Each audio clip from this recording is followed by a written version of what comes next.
Greg and team need data from different size animals.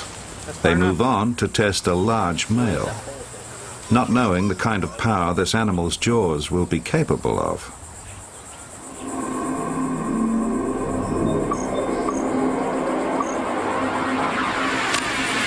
Good bite. Excellent. 2125. What's that, Billy? 2125. 2,125 pounds. Yeah, that's amazing. Wow. Over a ton of force in a split second. The bite force we measured of 2,125 pounds is the highest bite force ever measured for any animal living today.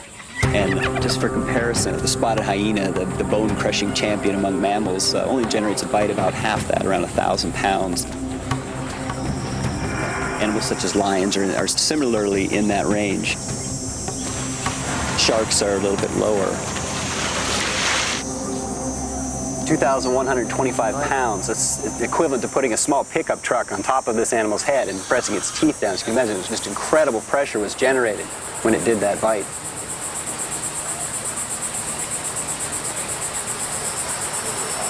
In order to generate this 2,000 plus pound bite force, the animal obviously has to have incredibly large adductor musculature, and that's what you see right here, some of the pterygoid muscles. They're just huge. It's just amazing how big this animal really is. To estimate the bite of Sarcosuchus, Greg must tally bite force against weight. So they have to get this monster onto a scale. Okay, 662 pounds, 12 foot 2.5. That's a big gator. But it's a pipsqueak compared to Sarcosuchus. Clear? If this animal has the highest bite force ever measured, how big a bite did Supercroc have? To find out, Greg and Kent want to measure a wide range of different crocodile species. This is where the teeth came across, so we're going to switch to a little bit bigger bar on this animal for health reasons. Everyone okay?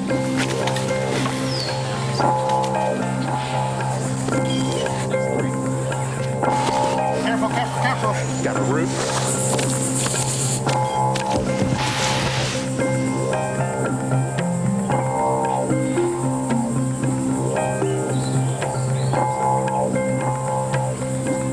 By plotting the measurements, Greg finds that, not surprisingly, the bigger the beast, the more imposing its chomp. What we found in this research is that there's a very strong relationship between the body weight of these animals and the bite forces that they can generate. Now, because of that tight relationship, we can predict bite forces for Sarcosuchus. Greg's data show that Sarcosuchus had a bite force of around 18,000 pounds. Take this bite and multiply it by 9, you get an idea of the bite of the Supercroc.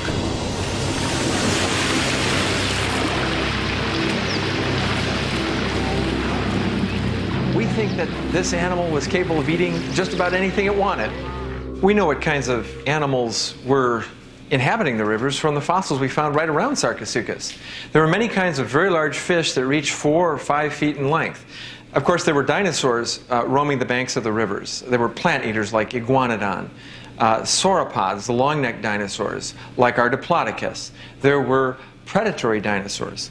The young of these animals, something like a 10, 12, 15-foot sauropod dinosaur drinking at the shore, this animal would have no problem dragging it down, much like a Nile crocodile today drags a wildebeest under the water into its untimely death.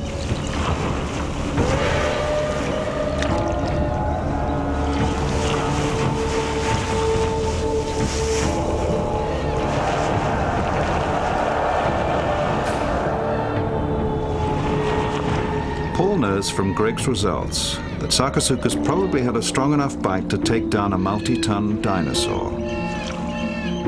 But just how much crocodile was there backing up this massive bite?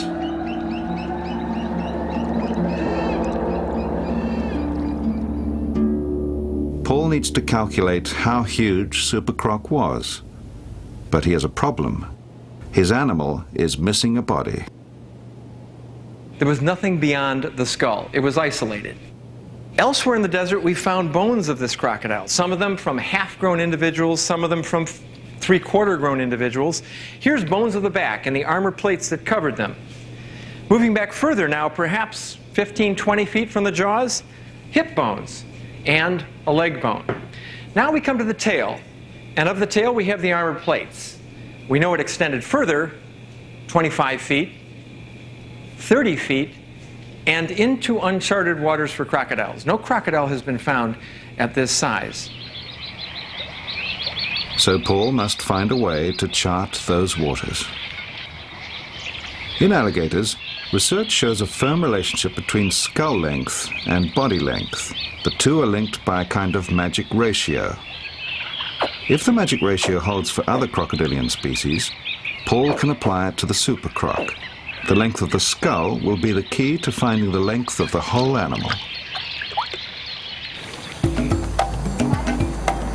This expert in beasts of the past needs to measure some of today's crocs. And he knows just the man to help him do it, Dr. Brady Barr. Paul heads into the field, to the Central American country of Costa Rica. This land of rivers and rainforest is home to the American crocodile.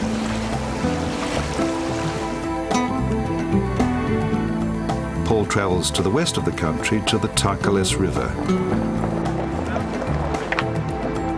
Here he meets up again with Brady and his colleague, Juan Bolaños. This is our guy. Hey, Brady, man, how's you it have going? trouble? No problem, no All problem. right, Paul Sereno, Juan Bolaños. Oh, this is the famous Paul Sereno. Very nice to meet you. Yeah. I've heard a lot about you. Brady has a National Geographic funded research project, radio tracking crocodiles. And this gives Paul an opportunity. But never placed his hands on a truly giant crocodile. Yeah. Really, you don't? No, this is going to be a great experience. Okay. Yeah. They're right over here. I mean, yeah, literally, let's come on. We'll go. We'll show you right here. Let's go.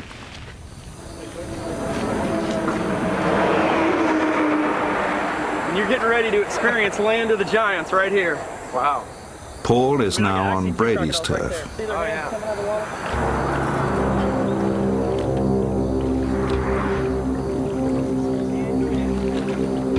Oh, look at this, look at this. 1, 2, 3, 4, and that is a giant right there. Through much of its range, the American crocodile is endangered. But Costa Rica has worked hard to protect its crocs. Today, the country not only has a lot of crocs, but a lot of big crocs. Even here, though, the crocodile is threatened by an expanding human population. In riverside towns, life generally revolves around the water. Water that is home to the crocodile. As these worlds collide, croc attacks on humans and livestock become more common. People fight back, sometimes killing the animals. In the past, Brady and Juan have captured a number of problem crocodiles and relocated them to more isolated rivers. Brady's research aims to find out if relocation works in the long term, or if the animals end up homing back to their original territory. To do that, All right, let's go. he has to capture one.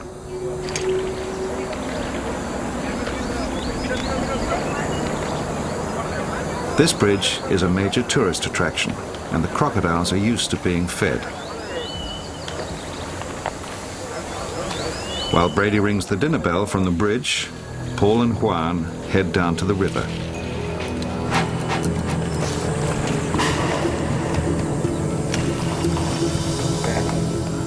He's moving in. These are monsters. The snaring may appear invasive. In fact, scientists accept it as a standard practice for capturing research animals.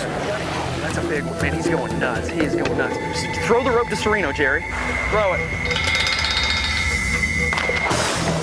All right, hang on. We'll be right there. They have to hurry down to help Paul and Juan subdue the huge croc.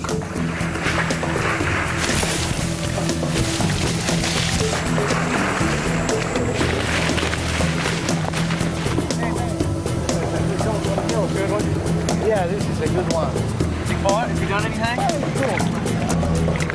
It comes in quite easy. It's until you get it up close. Be careful, this thing can explode out of the water. Down. Okay, let him go.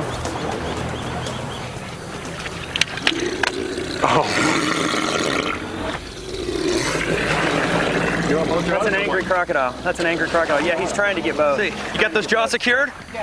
You got it? Covering the eyes helps calm the crocodile. Keep your eye out for other crocodiles. Very dangerous. You got the jaws? Hang on, ready? Yeah. Keep looking for other crocodiles behind us. Very dangerous situation because other crocodiles are attracted to the splashing, come up and eat one of us. Take one from behind would not be good. Ready? Uno, dos, tres.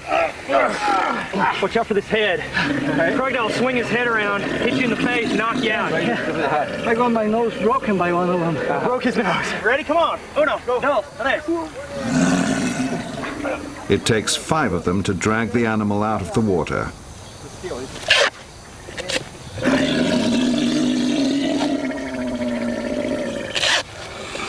That is one angry crocodile. Can you hold that up? Yeah, thank you. To calculate the length of Sarcosuchus, Paul needs to measure this crocodile's head length and body length. Almost 2 feet. Yeah. That's why it's important to keep the eyes covered. Yeah. When he sees you, he goes for you. Okay. I'm guessing this animal's about 12 feet long. You got it? Yeah, it's on the tip. We are a half an inch short of 12 feet. Really? So it's like 12 feet long. 12 feet long. That's a big animal. 12 feet long. Aren't these amazing? Yeah, they really are. One, the scutes on the Sarcosuchus that we dug up, how big were they? They're almost 20 inches each They're side. that long. And at the very front, there's these huge teeth that...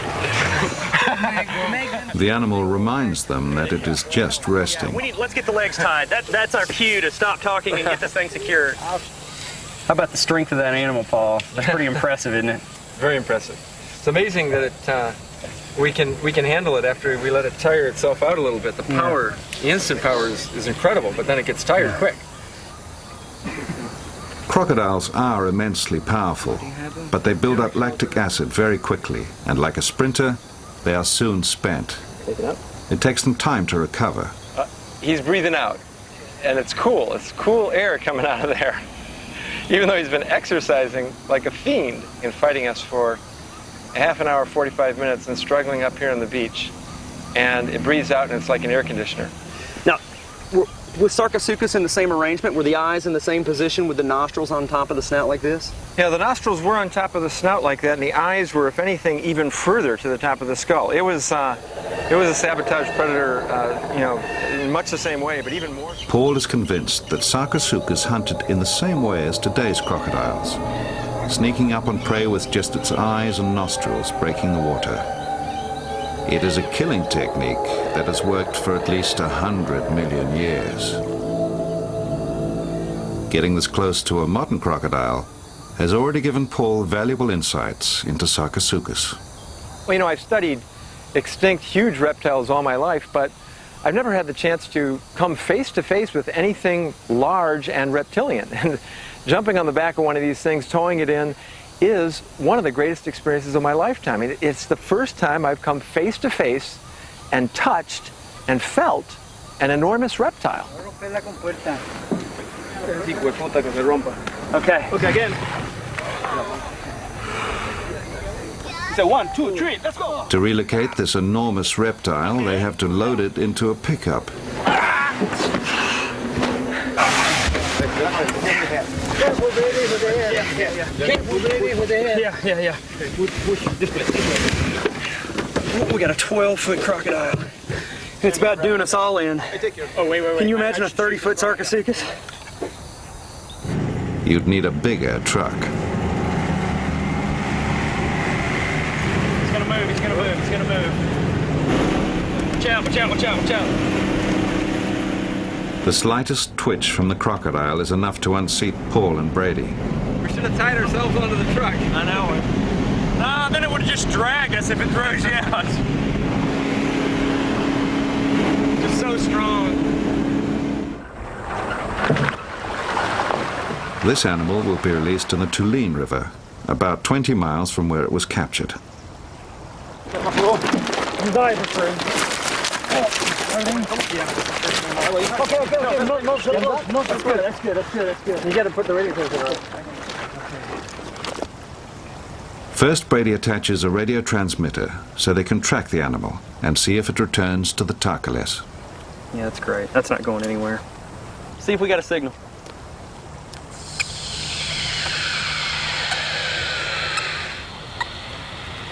So that's it, and we're picking up a signal. Is that a strong signal? Strong signal, healthy signal. Now be careful because the jaws are now free. On the left, on 3. Uno, dos, tres. Let's see how colorful he is. Got that mottled look. Yeah, it's beautiful. Black splotches. Really nice. Good-looking animal. It looks so peaceful. It looks so placid. After a while, it lulls you into a sense of intimacy. And the moment you release it, you realize what's going on behind the eye in the little brain that operates that animal. It's a little brain, but it's a survivor's brain. I mean, a brain that carried it through millions of years, and a brain that doesn't want to be kept captive by a bunch of puny humans.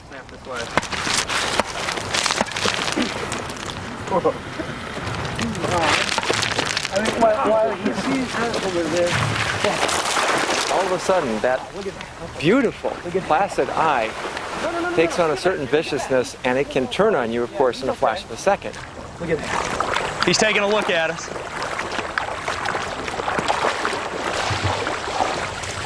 Look at that, taking deep breaths.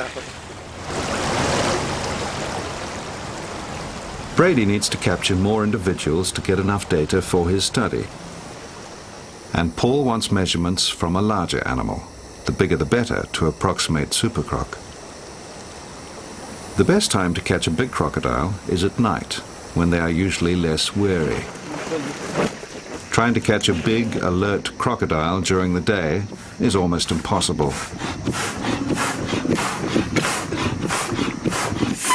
Now, Brady, are you worried at all about trying to capture a crocodile with an inflatable boat? Yeah, let's not talk about it before we go out. Let's get this thing in the water. Okay.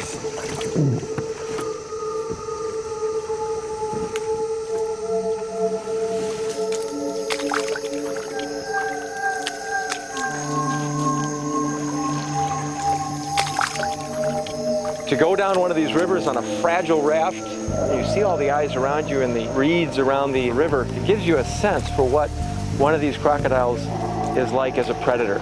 It's eyeing you, you're eyeing it, you really have even the stakes in a sense because you really feel vulnerable. You really feel like you understand what this predator is about.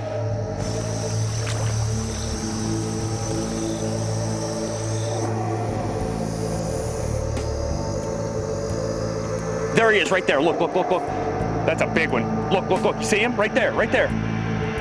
Oh man, that is a good one.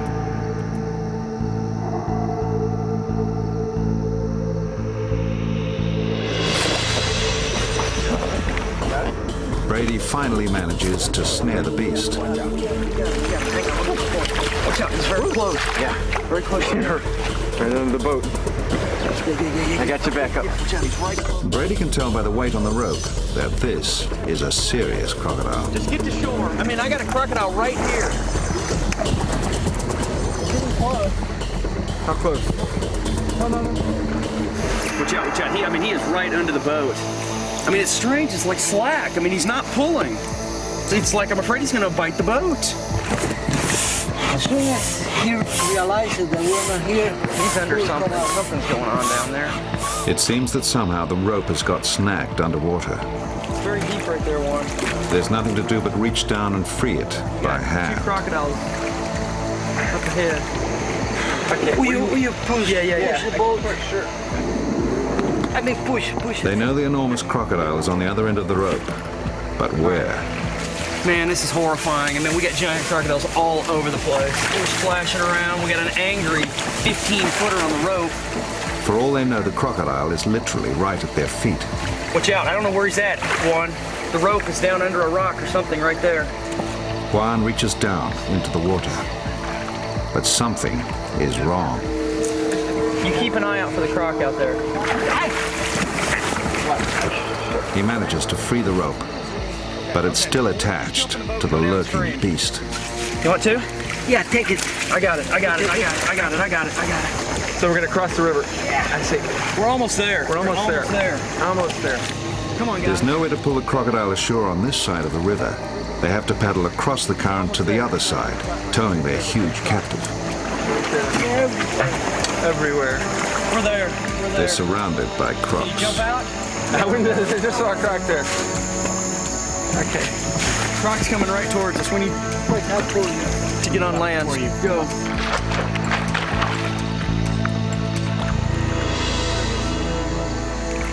When they finally get a good look at their quarry, they see that it's as long as their boat. Yeah, set of chompers. Yeah, he's a big one. If they can just land it, this croc will provide useful data, helping Paul in his quest to understand Sarcosuchus. Okay, I need someone here. Okay. It falls to Paul to cover its eyes. Watch out. No. One, you're gonna have to get on the back legs. Yeah, sure. I got the back leg. You have a back leg? No, you have the front legs, my friend. Ready. I've got it. I got the back leg. Okay. Somebody get the front legs. It's ours. Put you here like this. Yeah. I'm all right. He's not gonna get me. And hug him. Yeah. Hug him and let's push him out of here. Man, he's a giant. Okay, ready? Hold on, guys. You want to try and move forward for them? Yeah. 2, 3.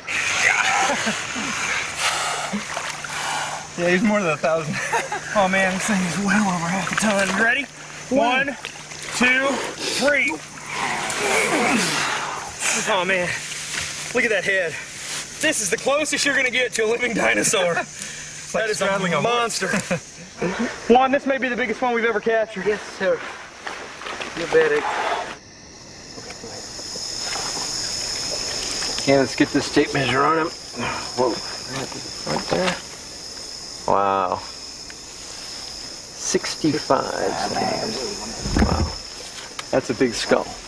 Big, but less than half the size of Supercroc's skull. Enormous. We got a 14-foot croc. I knew it was big. No matter what he does, don't get jump. off. You don't get off. Don't worry about me. Paul has his data, so they decide to release the animal back into the river. Whoa. No. Don't get off. Don't get off. No one's getting off. Don't get off. Get those legs off the ground. Paul has never seen a fossil do that. He's strong. The animal seems hardly to notice the weight of the 4 men on its back, and it's a fraction the size of Sarcosuchus. Before we jump. I know. We need that jacket again. Throw me the jacket, please. Aren't you gonna do the thing? Wait, do it. Damn! Don't do Ready? that. Ready? Do we still have? The jacket spooked the crocodile, causing it to strike.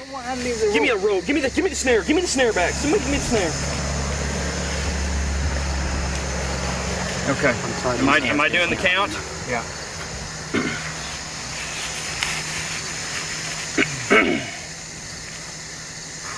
Count of 3 and not before. Well, I'm just gonna take this off. So it'll be lunch meat. He'll get rid of it. Let's just do it. You Everybody leave it ready? No. I'm gonna take it off. Take it off. Everybody ready? Yeah. Juan, you ready? Yep.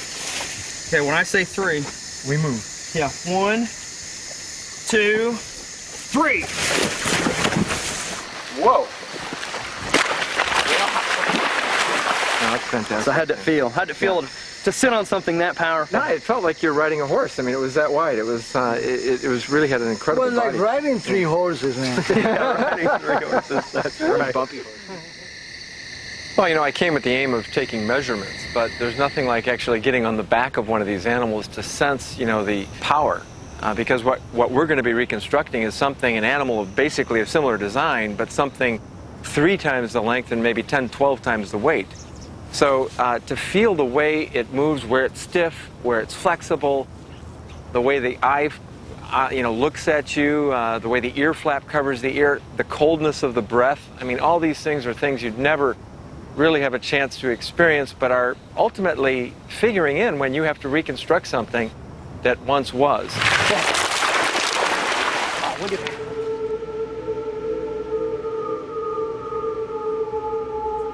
Paul feels he's close to appreciating the essence of this animal, the essence he hopes to capture when he rebuilds Sarcosuchus. He's still not certain of just how big it was, but he uses the preliminary measurements from Costa Rica to calculate that the Supercroc was well over 30 feet long. Sarcosuchus fascinates Paul and us, not just because of its size. There's something else about crocs that grabs our imagination. How they move. Pretty fast and pretty wild. We enjoy a primordial fascination with an animal that could eat us. Whenever crocodiles and humans overlap, these intimidating animals often become cultural totems. The ancient Egyptians revered the Nile crocodile, even mummifying them. Many believe that the dragon, symbol of the Chinese people, was inspired by the Chinese alligator, today among the most endangered of crocodilians. In Papua New Guinea, young initiates scarify themselves in imitation of that country's endangered crocodiles.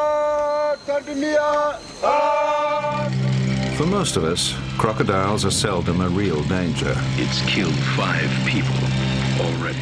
Today, they've become B-movie monsters. And it's about to break out. Stereotyped as savage eating machines.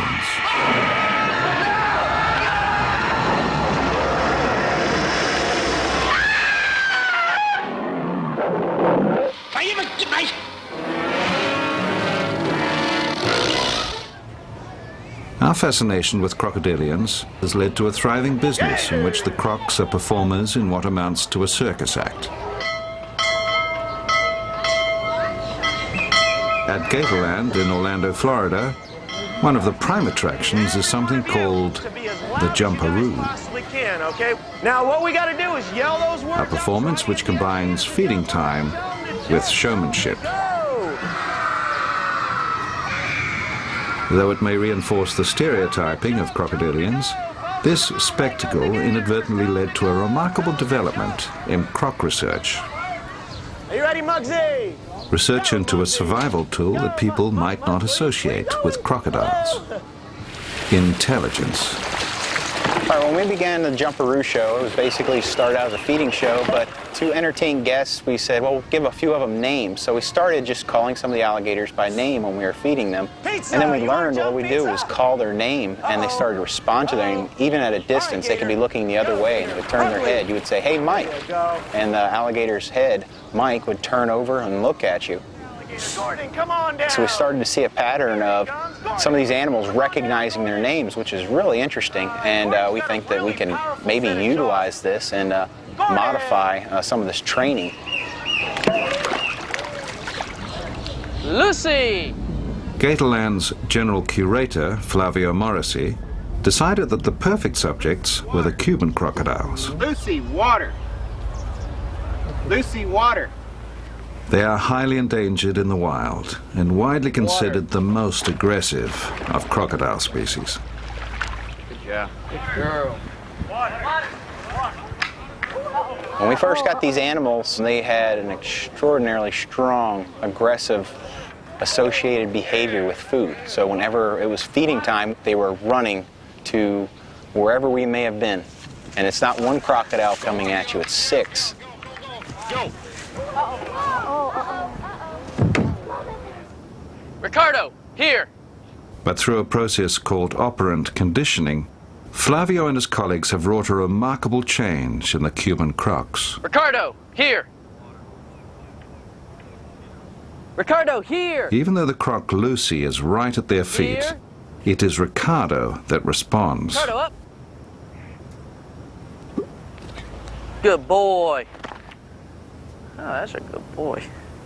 Usually we hold at this point for a few seconds, and then we're going to ask him to go to the water. Sometimes we have to touch him on the nose Ricardo, water! with the tongs. Again, Ricardo, the name, water. Ricardo, and then water. We're associating his name with Ricardo, that command. Water. Now he's going to back up into the water, and we're going to positively reinforce him with a small piece of chicken when he gets back into the water. Water. Lucy! Here!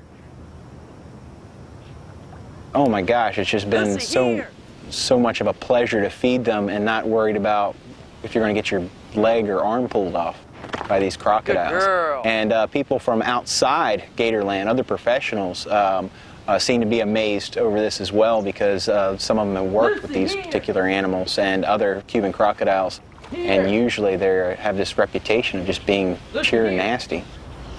Lucy, water! They haven't completely managed to counter the Cubans' aggression as yet. Water! Good girl. Water.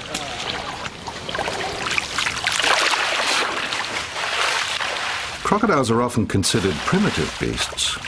Could it be that instead they have survived since the time of Sarcosuchus because they are smarter than they look?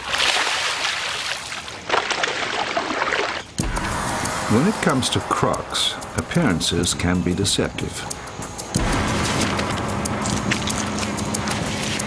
Many would call this a feeding frenzy. In fact, it seems to be a delicate dance, reflecting a carefully observed social hierarchy. Paul is discovering just how well equipped the Supercroc was for tearing things apart.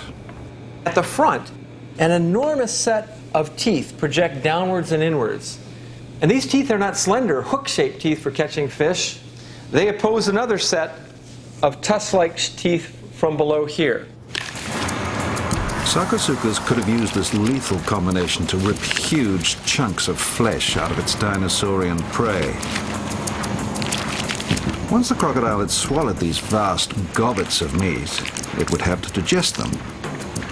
How would it break down the tough hide and pulverize the massive bones? Again, modern crocodiles and their innards may provide an answer.